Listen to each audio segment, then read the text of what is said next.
Okay. I am going to wait another minute to see if anybody else trying to get online manage to get online. So we'll see. Sure.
Huh.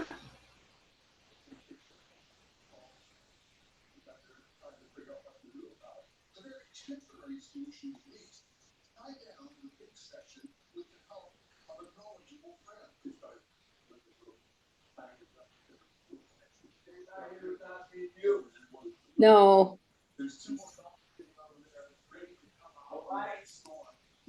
Nope.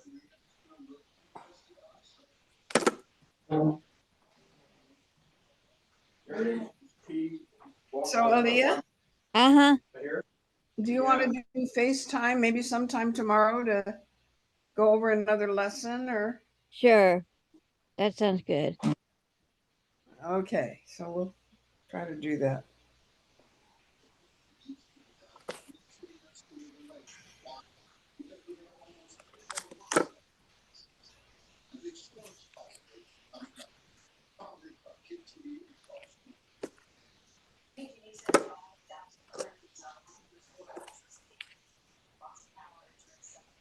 So we will be looking at Romans 12:1 tonight, the first verse of chapter 12.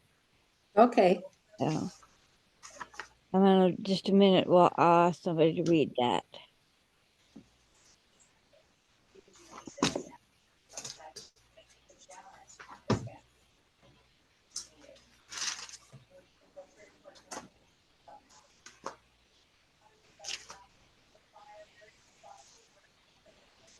So is the idea with this class to go through the whole chapter verse by verse? Yes. Pretty much. Mm-hmm. We should end up covering all of Romans 12, yes.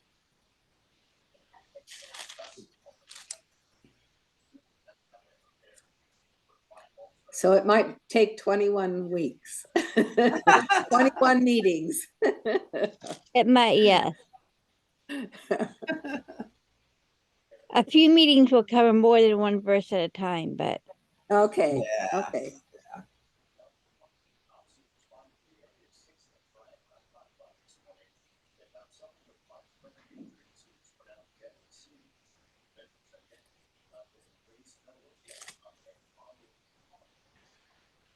Did anybody else RSVP that they would be coming to the class, Aaliyah?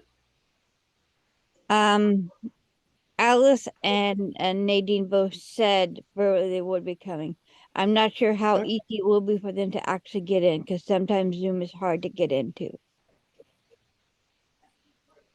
Oh, I mean, I've had things where I was intended easy. to go to it, but it turned out just be hard to log into the Zoom. So I thought it was easy with a link. I didn't have any trouble. Sometimes it is, but sometimes, depending on your ISP, sometimes it becomes difficult. Okay. So I know Alice has tried to join and she's having trouble, so Okay. it is difficult. I don't know. Might be her device. Who knows? Mhm.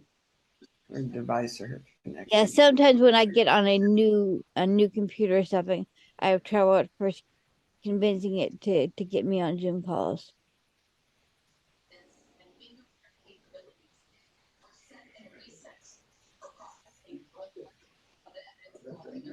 So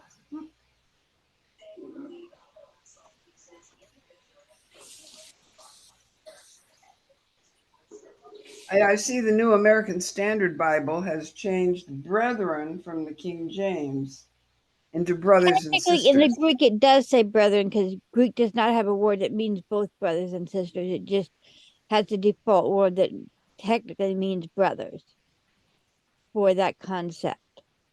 And it Mhm. gets used Well, as default. brethren to me sounds very, biracial, but brothers sounds very male.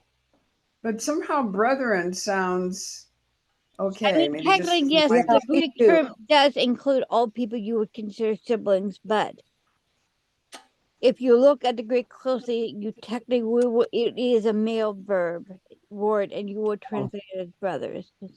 No. So somebody being very strict on translation would often come up with brothers, even though you can say the spirit of the word is more brothers and sisters Hmm. than being. Just for males, yeah. Mhm.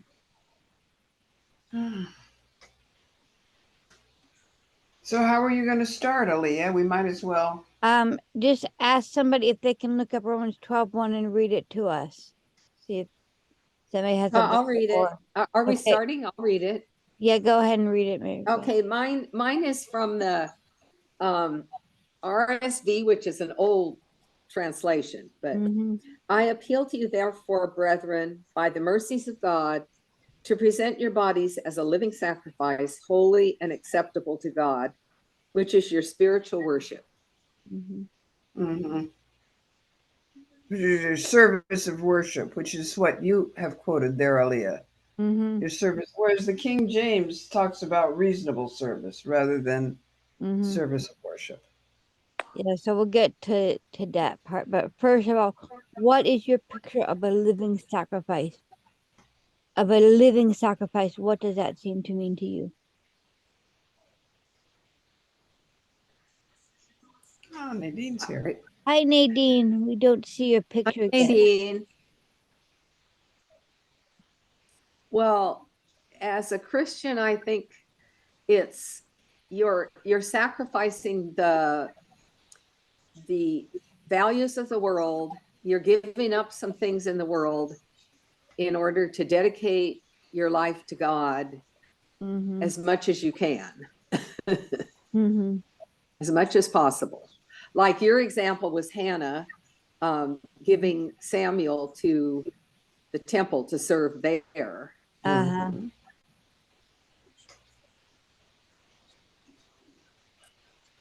Yeah, I think to me, it means giving up the ego or the attachments to the material world, which was Mm-hmm, essentially, Mary Beth says, kind of a similar thing. mm-hmm, mm-hmm. And then following who you know God created you to be. If you can find that. Yeah.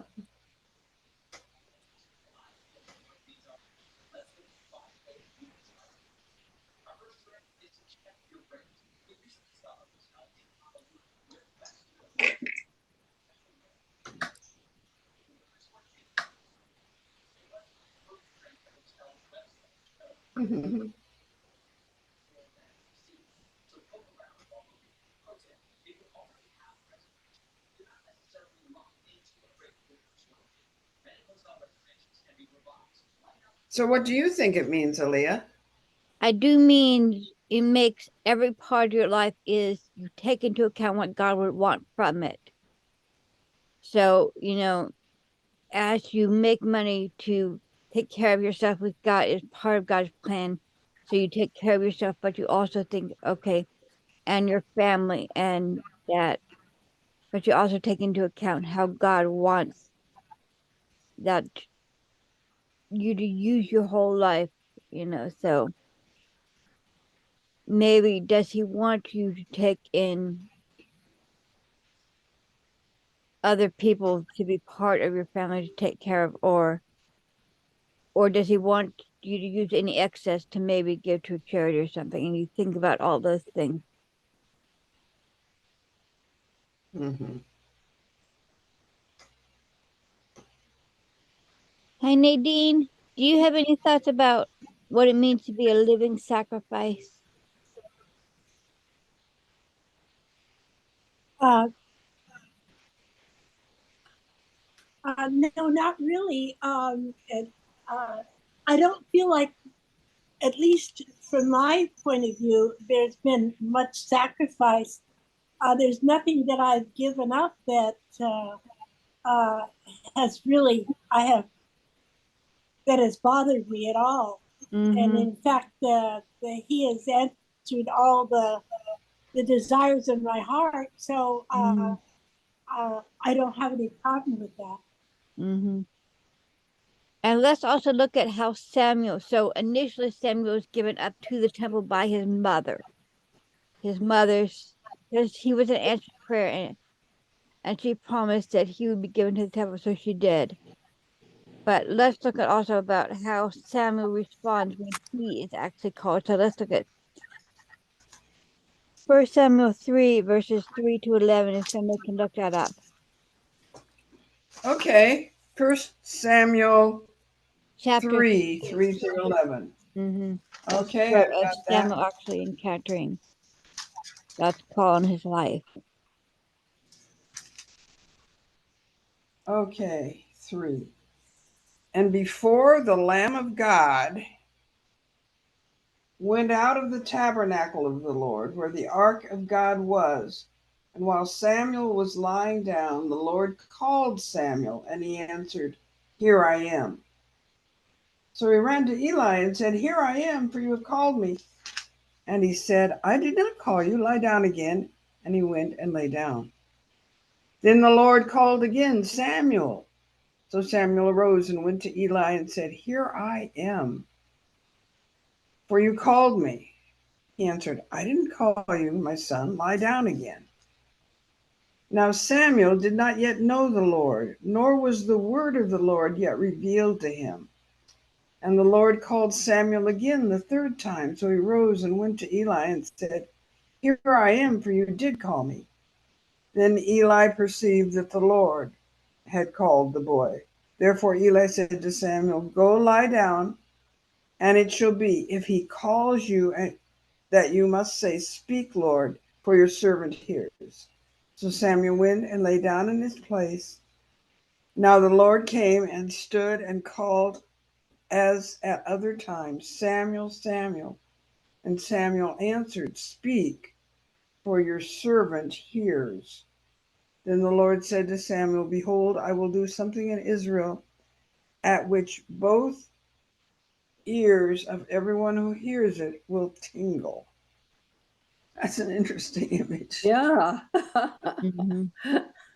So what context is this calling of Samuel happening in? What was the first context in the first verse you read of what was happening when Samuel was called? Oh, he didn't recognize that it was the Lord that was calling. But what I was think happening in the background that he wasn't thinking about?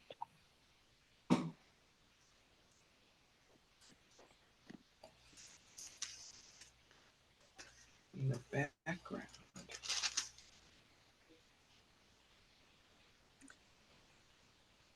Well, he was very obedient to Eli because Uh-huh. that's who he had And been it was serving. before what had gone out of the temple? The The light, lamp of the Lord? the lamp of Right. God. So they are preparing one of the traditional ritual sacrifices. So they are going about their ordinary duties to God as they looked at the Bible and said, okay, we should sacrifice the Lord at this time of year. And they were doing that. They were preparing their traditional ritual sacrifice. They were following God's command already in this context where Samuel got a specific call. It was because he was already following and part of a household that was already following God's commands here. Aaliyah, I hate to, Okay. but Alice Kennedy is, she wants you to resend her another link. The one she tried just isn't working. Would you send another one to Alice?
Oh,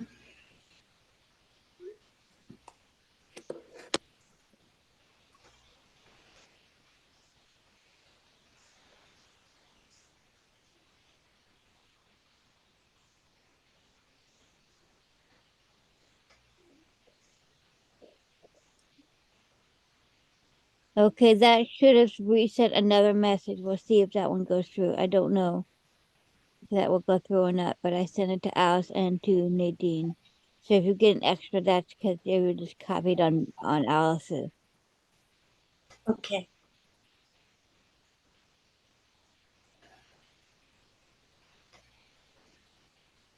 Sorry. Okay.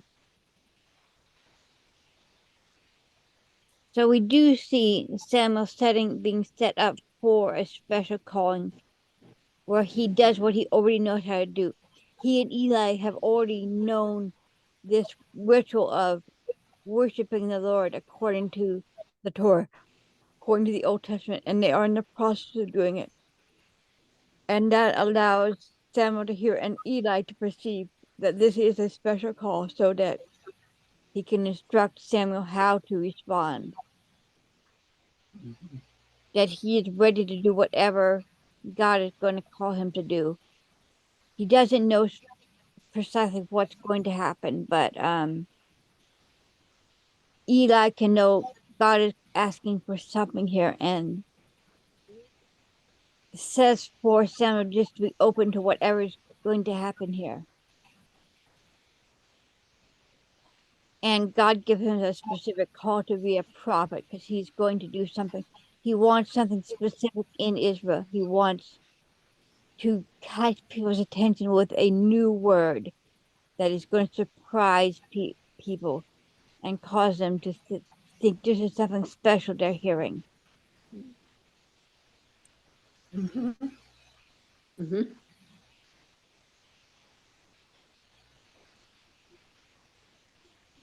So this does end up being a lifelong call in Samuel's life. Samuel is a prophet for the whole rest of his life.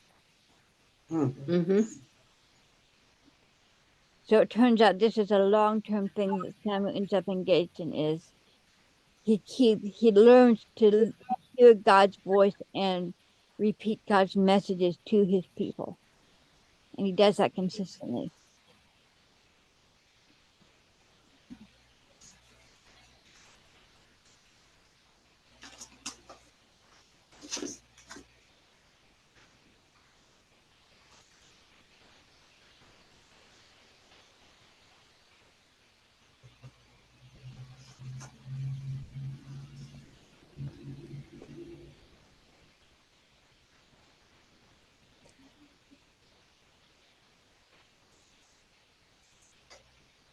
So let's also look at what it means for this to be a reasonable act of service or your spiritual act of service. To be the Greek word here is logikein. So which is from the Greek word logo that you hear like in John 1 where John talks about in the beginning was the word and the word was with God and the word was God and the word became flesh and dwelt among us. That same word there, logo, is also part of this word that he's talking about spiritual service here. So any thoughts on that and why this is your spiritual or logical service?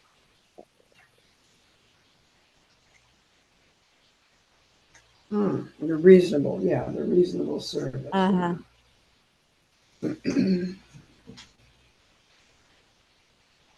Meaning.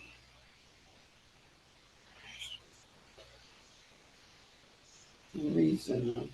Mine says, which is your spiritual worship? So some of the Yeah, translations so say yes, reason. spiritual is another way this sometimes you translate. So what's happening here is your eh, Greeks have this theory about souls that's sort of complicated, but there's different sorts of souls and different things have different sorts of souls. So something like a plant has a sensitive soul which allows it to sense things like light or pressure or water and stuff and respond to that.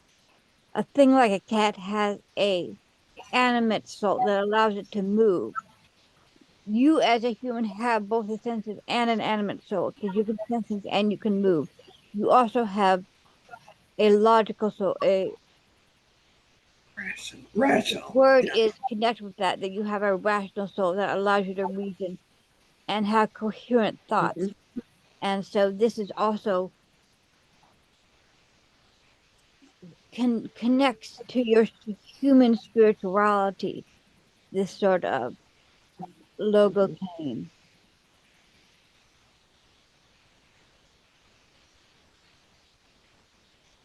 So sometimes this word gets sort of used for the spirit of a human because the the important thing about human is that they have this rational soul.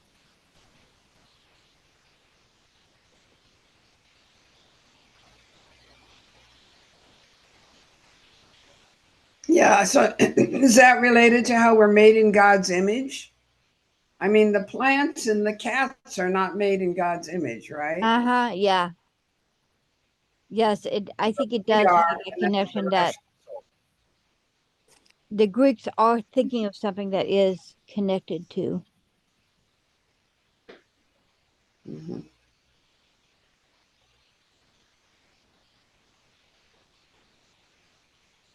Hi, Alice, can you hear us this time?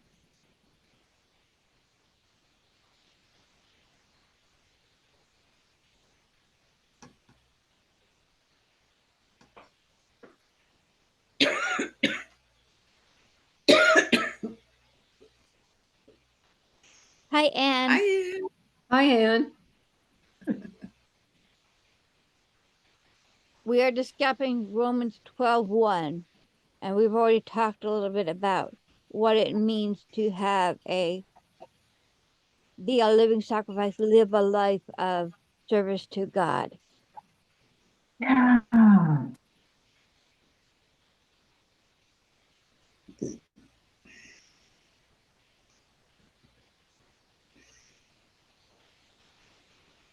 And now we're talking a little bit about why this might be your reasonable service of worship and what that might mean.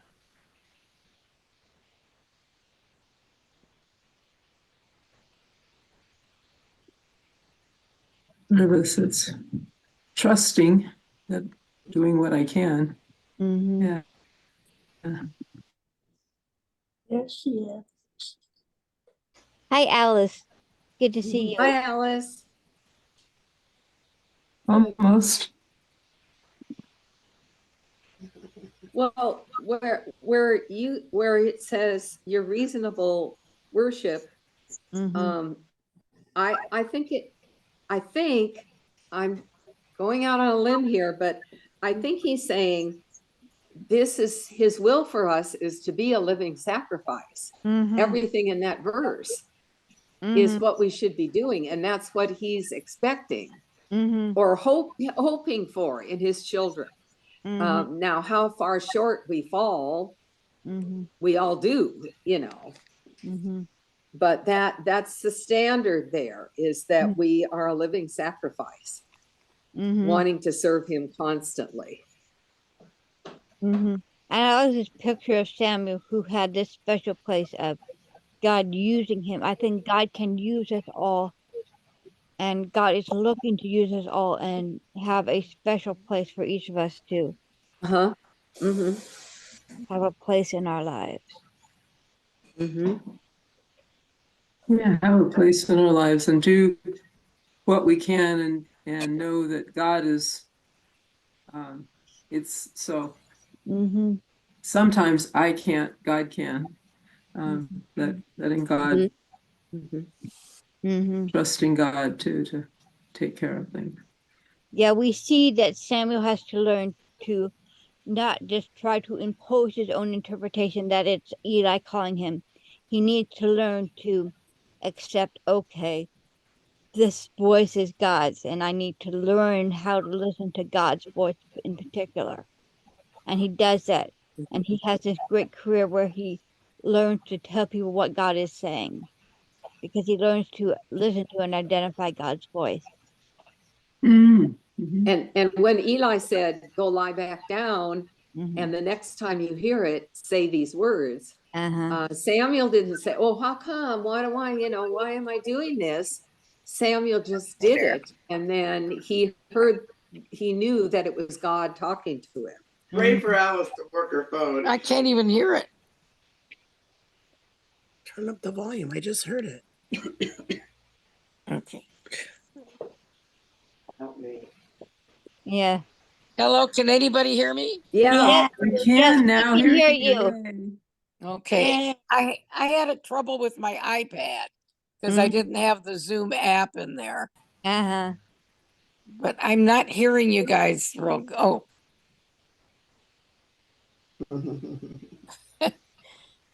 Yes, sometimes you have to turn up your volume for it to project into the room. yeah, I can't hear it very good. Here. Oh,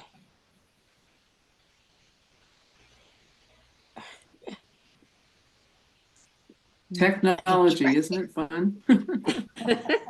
Oh, yeah. Yes, and technology is not always easy to figure out. You know, Samuel got a special thing. He had this high priest Eli that his mother had already directed him to obey Eli. And Eli was always already the established high priest, so he could rely and trust in Eli. And it's not always as easy for us to say who we can trust because not everybody who says they're speaking for God is actually speaking for God. So Yeah. That's a good point. Yeah. True. so Samuel had a special circumstance where the high priest of Israel at that time was a good high priest that he could just trust and follow and say what he was told to say. And Eli knew how to direct him.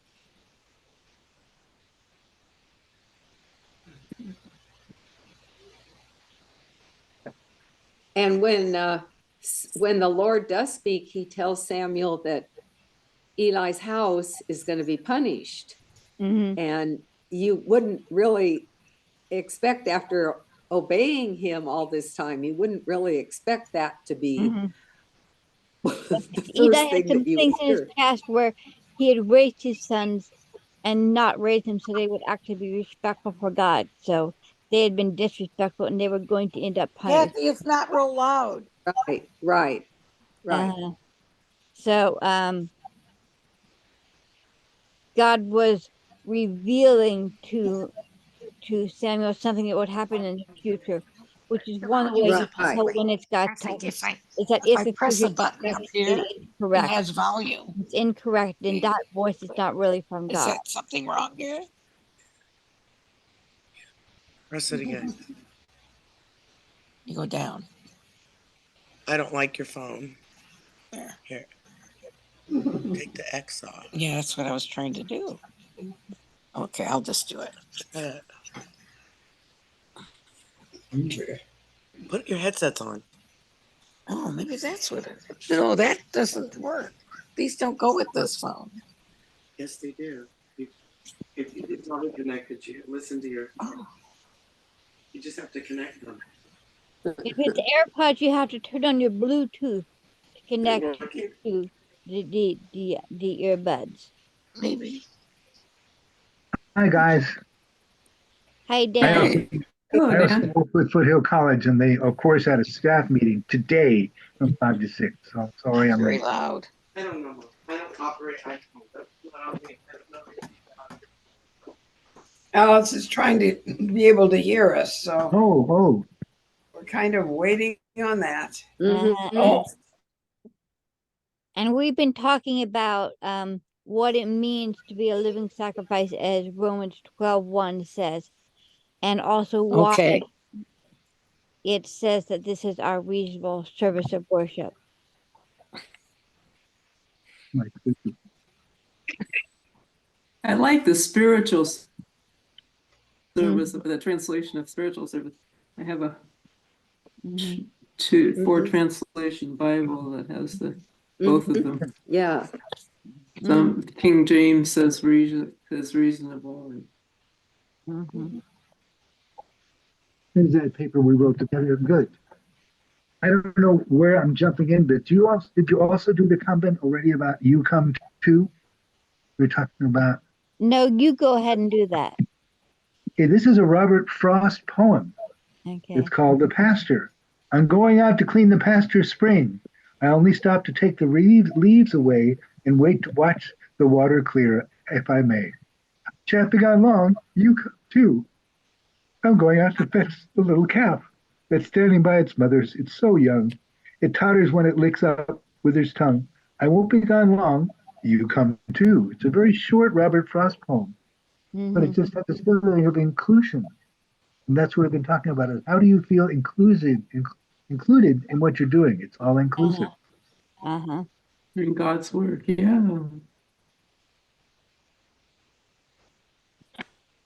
Yeah, and we talked at first that the verse starts out brethren or brothers and sisters, and words in Greek is actually very general, but hard Yeah, I to got that here. translate because if I'll you be right translate back. it literally, it just comes out as masculine, and like in the Greek context, just because it's masculine doesn't mean it really meant to try to be addressed to male specifically. So it is this word that's general and encouraging everybody to participate in the same thing.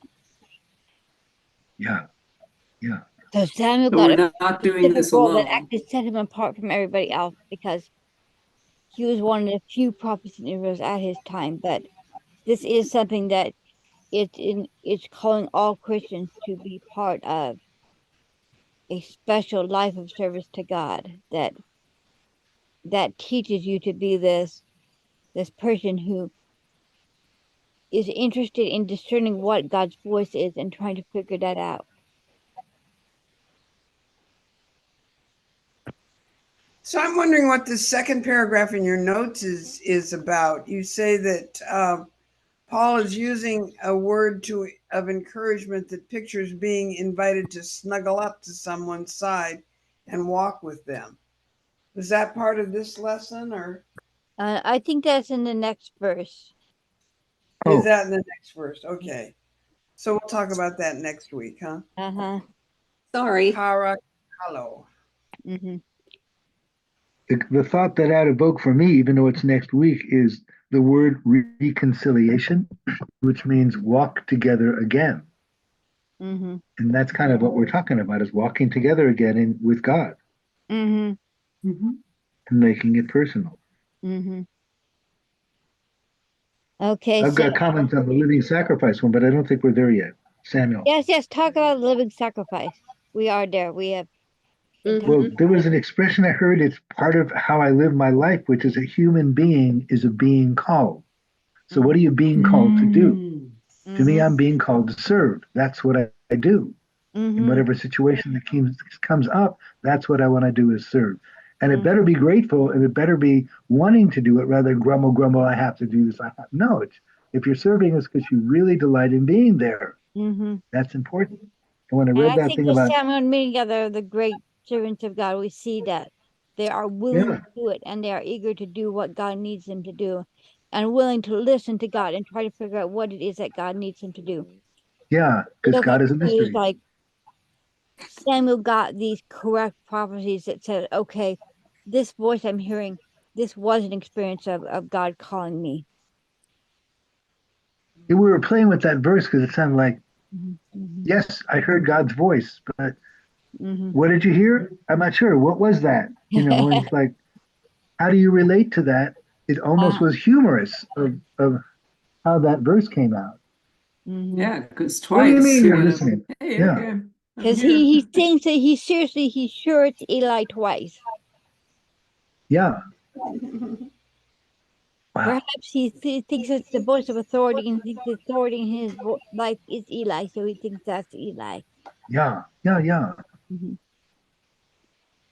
Okay, I'm going to stop the recording so we can do prayer requests in private. Okay. Okay. Recording stop.